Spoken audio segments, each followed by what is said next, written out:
Ada amin. Amin, amin, amin. Baik, terima kasih telah berkunjung di channel YouTube Abner Official.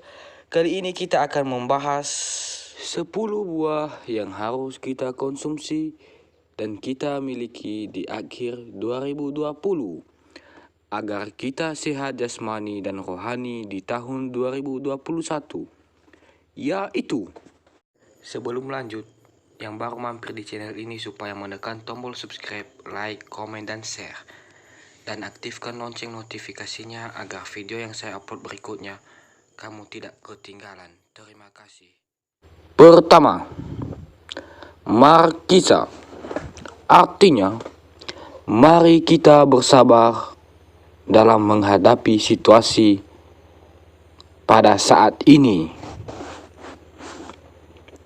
Yang kedua, strawberry. Artinya, selalu introspeksi, belajar, rendah hati.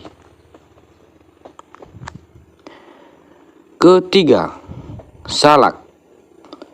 Selalu baik dalam bertindak.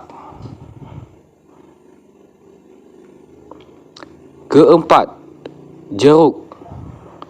Artinya, jangan berbuat buruk.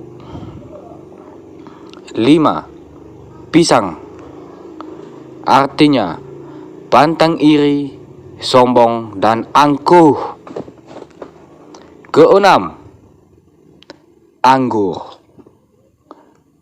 Anda gemar bersyukur.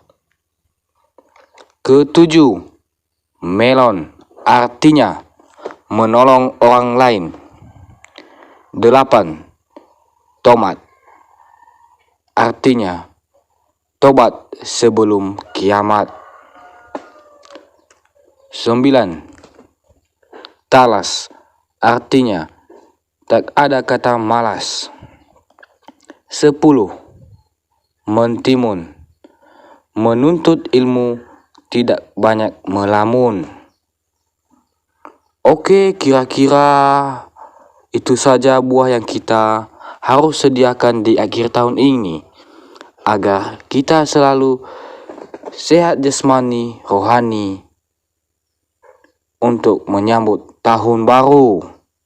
Selamat menikmati buah kebaikan. Mohon maaf atas kesalahan di tahun 2020. Ya Ahowu, Tuhan Yesus memberkati.